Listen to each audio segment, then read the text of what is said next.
The Concordate ships appeared in Earth's skies without warning. Massive and dark, they blocked the sun like artificial eclipses over major cities. Commander Hana watched from Mars Station as the first weapons fired. Green beams sliced through buildings and defense platforms alike. "They're targeting our military bases first," said Lieutenant Tay, his voice tight with controlled panic. "London is gone. Beijing, too." Hana's hands gripped the command console. She had known this day might come ever since humans had encountered the Concordat 5 years ago. The collection of alien species had seemed peaceful at first, interested in trade and cultural exchange. No one suspected their true intentions until it was too late. "What about the evacuation plan?" she asked. "Proceeding as ordered. The stealth ships are loading now. 50,000 selected survivors, engineers, doctors, soldiers, farmers, anyone with skills needed to rebuild." On the main screen, they watched Earth burn. The Concordat had decided that humans were too unpredictable, too innovative, and far too dangerous to be allowed into the wider galactic community. After studying human history, they'd concluded extinction was the only safe option. "Launch the year. Decoy fleet," Hana ordered. "Make it look like we're throwing everything we have at them." Across the Mars base, alarms blared. Personnel rushed to battle stations, everyone except the skeleton crew that knew the truth. This wasn't a last stand, it was a distraction. Deep beneath the surface of Pluto, the real evacuation was happening. 20 generation ships designed to travel for centuries if needed, prepared to carry the remnants of humanity to the stars. Each vessel held genetic samples from Earth's plants and animals, libraries containing all human knowledge, and cryogenically preserved embryos to maintain genetic diversity. Hana received the message she'd been waiting for. "Phoenix Fleet reports ready for departure. Launch immediately," she ordered. "Stealth systems at maximum." On her private channel, Hana spoke to her younger sister Sue, who would command one of the evacuation ships. "Remember, find the farthest habitable system and build our new home. Don't look back until we're ready." "I'll keep our people safe," Sue promised, her image flickering on the small screen. "What about you?" Hana smiled sadly. "Someone has to make sure the Concordat believes they've won. Go now." As the evacuation ships silently slipped away from the solar system, Hana launched Mars Station's fighters, brave volunteers who knew they wouldn't return. Their job was simple: create such a spectacular last stand that no one would think to look for escaping ships. Aboard the Concordat command vessel, Supreme Executor Vrel watched the human resistance with disdain. These creatures fought with surprising skill, but the outcome was never in doubt. "Status report," Vrel demanded. "Earth's military capacity at 3% and falling," reported a subordinate. "Mars forces engaging now, but they cannot last long." "Any signs of evacuation attempts?" "Minor refugee ships detected and eliminated. Nothing significant." Vrel nodded with satisfaction. The Council had been right to order extinction. These humans were resourceful, dangerous if allowed to spread. As Mars Station fell, Commander Hana sent her final transmission, not to the Concordat, but on an encoded channel to the fleeing evacuation fleet. "Never forget what they did here. Never forget who we are. We are not extinct. We are the fire that will burn again." Her message sent, Hana activated the station's self-destruct sequence. The explosion was visible from Earth's surface, one final flash of defiance. In the following days, Concordat forces methodically eliminated the remaining human outposts on the Moon, Europa, and the asteroid belts. Their sensors detected no further human technology signatures in the solar system. 1 month later, Vrel stood before the Concordat Council, composed of representatives from 27 spacefaring species. "The human extinction is complete," Vrel announced. "Their home system has been quarantined and will be monitored for the next century, but I can confirm no living humans remain." The council members expressed their approval. Some had argued for simply containing humanity, but the majority had agreed with the final solution. Humans had shown too much potential to advance quickly, to adapt and overcome challenges that had taken other species millennia to solve. "Let the record show," intoned the council leader, that the species known as humanity is now extinct, as of the galactic year 5722. Their system will remain restricted space indefinitely. What the Concordat couldn't know, was that 20 ships carrying the future of humanity were already far beyond their sensor range, traveling toward distant stars. Aboard the lead ship, Sue Park looked at a picture of her sister, Hannah, and whispered a promise. They think we're extinct. One day we'll show them how wrong they were. The Phoenix fleet disappeared into the darkness between stars, carrying with them humanity's greatest traits: resilience, ingenuity, and an unwavering determination to survive. 300 years passed since humanity's supposed extinction. The generation ships had found their new home, a system with 5 habitable planets orbiting a stable yellow star. They named it Haven. On Haven Prime, the largest settlement stood as proof of human persistence. The descendants of the original, 50,000 survivors, had grown to over 10 million, spread across all 5 planets. They built cities that blended with the natural landscape, developed technology that surpassed what Earth had known, and never forgot their history. Professor June sat in his laboratory, studying the alien device floating in the containment field. For 20 years he had worked to understand Concordat technology, from the few samples the original survivors had managed to take with them during the evacuation. "Any progress?" asked Director Sue, entering the lab. As the great-granddaughter of Commander Sue Park from the original evacuation fleet, she carried the same determined look in her eyes. June nodded, his face lighting up with excitement. "We've done it. The molecular camouflage technology works." He pressed a button on his console. The air around him shimmered, and suddenly, where June had stood was now a Valoran, one of the primary species of the Concordat. Tall, with blue-tinted skin and 4 arms, the transformation was perfect. Director Sue walked around him, inspecting the disguise. "Remarkable. And this will fool their scanners?" "Completely," June said, his voice now deeper through the disguise's vocal modulator. "DNA scans, thermal imaging, even brainwave patterns, all register as Valoran." Another button press, and June returned to his human form. "We can become any of the 17 Concordat species we have data on." That evening, Director Sue called the Haven Council to session. The circular chamber filled with representatives from all 5 planets. For 3 centuries, the Council had guided humanity's quiet rebuilding, always with one ultimate goal: survival. "Professor June has completed the molecular camouflage technology," Sue announced. "We can now return to Concordat space undetected." The chamber erupted in murmurs, some excited, some fearful. "Are we ready for this?" asked Counselor Yun, the oldest member. "The Concordat believes us extinct. Perhaps we should remain that way until we're stronger." General Min stood up. "We've waited 300 years. Our population is thriving. Our technology has advanced beyond what Earth had. And now we have the means to walk among our enemies undetected. If not now, when?" Min displayed a holographic map of the galaxy. "I propose Operation Phoenix.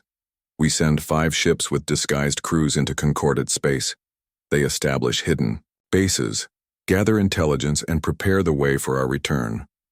The debate lasted hours. Some counselors argued for caution. Humanity was safe in Haven, rebuilding quietly. Others insisted that Earth must be reclaimed, that justice demanded the Concordat pay for their crimes. In the end, Director Sue called for a vote. "Our ancestors didn't flee just to hide forever. They fled so that humanity could survive and return stronger." The Council approved Operation Phoenix by a narrow margin. Preparations began immediately. 3 months later, General Min stood in the hangar bay before the 5 ships that would carry the first humans back into Concordat space in 3 centuries. Each vessel was small, fast, and equipped with advanced stealth technology. Their crews, 100 volunteers per ship, had trained intensively with the molecular disguise technology. "You carry humanity's future with you," Min told them. "For generations we've prepared for this moment. You will be our eyes and ears. You will find our allies. You will pave the way for our return." The lead ship's captain, Jin, stepped forward. His family had maintained military tradition since the Exodus, and he carried his ancestors' ceremonial blade. "We won't fail," he promised. "The Concordat thinks humanity is a closed chapter in galactic history.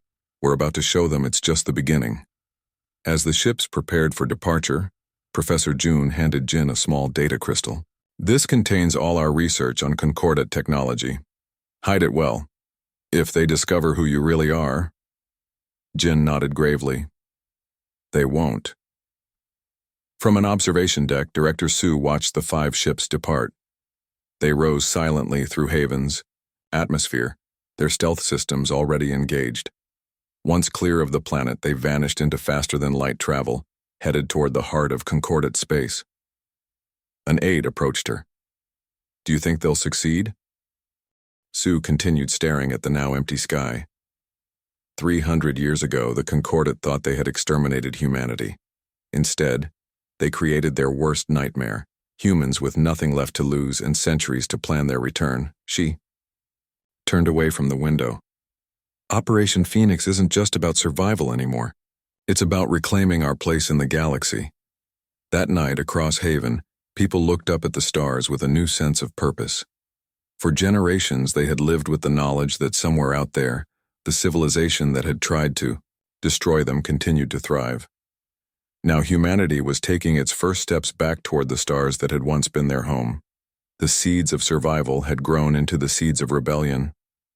30 years passed since Operation Phoenix began. What started with 5 ships had grown into a secret network spanning Concordat space. Humans, disguised as various alien species, had infiltrated major worlds, established hidden bases, and gathered critical intelligence. Admiral Jin sat in his private quarters aboard Proxima Station, a hidden human outpost built inside an asteroid. The room was small but functional, with maps of Concordat territories covering the walls. He deactivated his Valoran disguise, relieved to show his true face after weeks undercover. A knock at the door. "Enter," Jin called. Captain Doe stepped in, also removing his disguise. His features shifted from the insectoid Traz back to human. "The reports from our agents on Centauri Hub have arrived," he said, placing a datapad on the desk. Jin scrolled through the information. "Interesting. Civil unrest on 3 more Concordat worlds." "The pattern is spreading," Doe confirmed. "The Concordat isn't as stable as we thought. Many of the subjugated species are growing restless." This was unexpected but promising news. When Operation Phoenix began, humans had expected to find a unified, powerful Concordat. Instead, they discovered an empire beginning to crack under its own weight. Species that had been conquered centuries ago were starting to question their masters. "What about the Terril?" Jin asked. "Contact established. They've agreed to meet." Terril had been Earth's first alien allies before the extinction event. While not powerful enough to stand against the Concordat then, they had mourned humanity's supposed destruction. Finding them had been a priority. 3 days later, disguised as a Valoran merchant, Jin traveled to the meeting point, a remote trading post on a moon orbiting a gas giant. He entered a private room where a tall, willowy being waited. The Terril had pale blue skin that seemed to shimmer with its own light and large, expressive eyes. "I am Elder Nari," the Terril said. "You claim to have information about an extinct species." Jin checked that the room's privacy field was active, then deactivated his disguise. The Terril's eyes widened in shock. "Impossible," Nari whispered. "Humans were destroyed 3 centuries ago. I've seen the historical records." "The Concordat's records are incomplete," Jin replied. 50,000 of us escaped. We've been rebuilding, waiting for the right time to return." Nari approached slowly, studying Jin's face. "In our oldest archives, we maintain memories of human friends. Your kind were innovative, adaptable, kind to us when others were not." "We remember the Tyrell too," Jin said. "Your people warned us about the Concordat's intentions, though we realized too late." For hours they talked. Jin explained humanity's survival, and their plan to eventually challenge the Concordat. Nari described how the galaxy had changed, how the Concordat had grown complacent and corrupt, how many species now quietly resented their rule. "The Terral are not warriors," Nari said finally, "but we have maintained our trading networks. We can share information, provide safe harbors for your agents, and there are others who would join you." This meeting marked the beginning of what became known as the Lazarus Network, an alliance of humans and sympathetic aliens working to undermine Concordat authority. Over the next few months, similar meetings occurred across the galaxy. Human agents made contact with the Brel, mechanical beings who had once traded technology with Earth. They found the Kovar, a warrior species forced into service as Concordat soldiers. Each contact strengthened the growing resistance. During this time, humans made another crucial discovery. A Lazarus agent infiltrated Concordat archives and found the original records of humanity's extinction order. The truth was worse than anyone had imagined. "The Concordat knew we weren't a threat," Jin told his officers after reviewing the evidence. "They feared our potential. They saw how quickly we advanced and decided to eliminate us before we could challenge them." Captain Doe studied the translated documents. According to this, there was significant opposition to our extinction within the Concordat Council. Several species argued against it, which means we have potential allies even among the Concordat founding races, Jin said. 6 months later, the first Lazarus operation launched. On 12 Concordat worlds simultaneously, key infrastructure mysteriously failed. Nothing critical, power outages, communication disruptions, but enough to demonstrate vulnerability. The message was subtle but clear to those who understood. Something was changing in the galaxy. In his quarters, Jin received a secure transmission from Haven. Director Sue's face appeared on the screen, older now but still carrying the determined look of her ancestors. "The Council has reviewed your reports," she said. "Operation Phoenix has exceeded all expectations. It's time for Phase 2. Jin nodded. "We're ready." "Good. The shipyards have completed the first battle fleet. They'll depart next month, hidden in the shadow of a comet belt." The time for hiding was coming to an end. Soon, humanity would reveal itself to a galaxy that thought them extinct. On Concordat Prime, the heart of their empire, the Supreme Executor received troubling reports of coordinated disruptions across multiple systems. "Find the source of these disturbances," he ordered. "This is no coincidence." Little did he know that the ghost of a species long thought extinct was about to become his worst nightmare. The Concordat patrol ship Vigilant approached the small planet in the outer rim. Sensors had detected unusual energy signatures that didn't match any known settlement patterns. "This system is marked uninhabited," Captain Nex said, checking the star charts. "Yet these readings suggest advanced technology. Could be smugglers," his second officer suggested. The Vigilant entered orbit to investigate. What they found left the crew speechless. A fully operational colony stretched across the northern continent. Structures of unfamiliar design, energy, signatures unlike any Concordat technology. "Scan for life forms," ordered Captain Nex. The results confused him. According to sensors, the colony was populated by Valarans, Traz, and other Concordat species. Yet something felt wrong.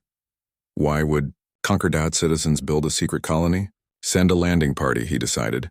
The team had just set foot on the planet's surface when their communications suddenly failed. Their shuttle's engines shut down. They were trapped. On their view screens appeared a human woman, Admiral Min, who had taken command of the infiltration forces from the aging Admiral Jin. "You believed us extinct," she said calmly. "You were wrong." The patrol team watched in shock as the colonists around them shimmered and changed. Where Concordat species had stood moments before, humans now appeared. Captain Nex managed to get an emergency transmission to Concordat Command before his ship was captured. The message was brief. "Humans still exist. They have returned. The Mo." News spread across the galaxy like wildfire. Species that had been told for centuries that humans were extinct now heard the impossible truth. The Concordat Council called an emergency session. "How is this possible?" demanded the Supreme Executor. 300 years ago, we confirmed the extinction of humanity. "Clearly some escaped," replied a council member. "And they've been hiding, building their strength." "That's not all," said the intelligence director. "We've detected unusual activity on multiple worlds, communications disruptions, supply chain issues, civil unrest. The patterns are too coordinated to be coincidental." "The Lazarus Network," whispered another council member. The name had been appearing in security reports for months, a mysterious organization behind growing resistance movements. "It's them," said the intelligence director. "The humans have been infiltrating our society for years." Across Concordat space, the carefully planned uprising began. On 12 key worlds, humans revealed themselves simultaneously. The molecular disguises fell away as they stood in public squares, broadcast on communication networks, and appeared in government buildings. The effect was electric. Species that had been subjugated by the Concordat for generations saw something they'd long forgotten: hope. If humans could survive extinction and return, perhaps the Concordat wasn't as all-powerful as they claimed. On the planet Tyrell Prime, Elder Nari addressed his people. "For too long, we have lived under Concordat rule. Today, we stand with our human allies. The Tyrell weren't warriors, but they controlled vital trade routes. They shut them down. On Brel, the mechanical beings disabled the defense systems they had been forced to maintain for centuries. The Kovar warriors, elite troops, of the Concordat military, suddenly turned on their commanders. Within weeks, a third of Concordat territory was in open rebellion. The Council was shocked by how quickly their control unraveled. After centuries of unchallenged rule, they had grown complacent. "Find the human base," ordered the Supreme Executor. "They must have a homeworld. Find it and finish what we started 300 years ago." The Concordat dedicated all resources to locating Haven. They tortured captured human agents, analyzed flight patterns, and scoured the edges of charted space. Aboard Proxima Station, Admiral Min received the news she had been waiting for. "They found us," she told her officers. "Concordat intelligence has discovered Haven's location." Captain Doe looked concerned. "Should we warn our people? Begin evacuation?" Min smiled grimly. "No, let them come." "But Admiral, the Concordat will send everything they have. This is what they've wanted for 300 years, to finish our extinction." "Exactly," said Min. "They'll pull forces from across the galaxy to attack Haven. That's when we strike at their heart." The plan had always been the same. Let the Concordat believe they had the upper hand. Let them commit to a massive assault on Haven. Then, with their forces concentrated and their core worlds undefended, launch the real attack. The Supreme Executor stood before the holographic display, watching as the largest battle fleet in Concordat history assembled. 5,000 ships prepared to converge on the Haven system. "When we are done," he told his commanders, "humans will be truly extinct. Their second chance at life will have been brief." What he didn't know was that human agents had already infiltrated his command ship. As the fleet prepared to depart, they transmitted its exact specifications and battle plans to Admiral Min. The trap was set. The final battle for humanity's future would be fought among the stars they now called home. The Concordat battle fleet emerged from faster-than-light travel at the edge of the Haven system. 5,000 ships, the largest military force ever assembled in the galaxy, prepared to finish what had been started 300 years earlier. Supreme Executor Vrel stood on the command deck of his flagship, watching the tactical display. The system contained 5 habitable planets, all showing signs of human settlement. "Commence the attack," he ordered. "No survivors this time." The fleet moved forward, expecting minimal resistance. Intelligence suggested the humans had perhaps a few hundred ships. Against the might of the Concordat, they would be quickly overwhelmed. What happened next would be studied in military academies across the galaxy for centuries to come. As the Concordat fleet approached Haven Prime, sensors detected movement. Not from the planet, but from behind the nearby moon. A human fleet appeared. Not hundreds of ships, but thousands. Impossible, Vrel whispered. More ships emerged from hiding places throughout the system, from asteroid belts, from the shadow of gas giants, from beneath the clouds of the system's outer planets. The Battle of Haven had begun. Admiral Min stood on the bridge of the flagship Freedom, once hidden in the shadow of Haven's largest moon. Now it led the charge against the invaders. Begin. Operation Thunderbolt, she ordered. The human ships moved with surprising speed and precision. For 3 centuries they had prepared for this moment, developing technologies and tactics specifically designed to counter concordate warfare. The first surprise came when the concordate ships fired their main weapons. Many missed their targets, completely, their targeting systems confused by human countermeasures. They've scrambled our systems, reported a concordate officer. Weapons effectiveness down 60%. The second surprise was the human ships themselves. Smaller than concordate, vessels but faster and more maneuverable, and their weapons, hybrid technology combining human innovation with reverse-engineered concordate systems, cut through enemy shields with shocking effectiveness. We're taking heavy losses in sectors 3 and 4, the tactical officer reported, to Vrel. The Supreme Executor couldn't understand what was happening. This was supposed to be a simple extermination mission. Instead, his fleet was trapped in the most brutal space battle in recorded history. Then came the third surprise. Throughout the concordate fleet, ships suddenly lost power. Weapons went offline. Life support systems failed. Communications died.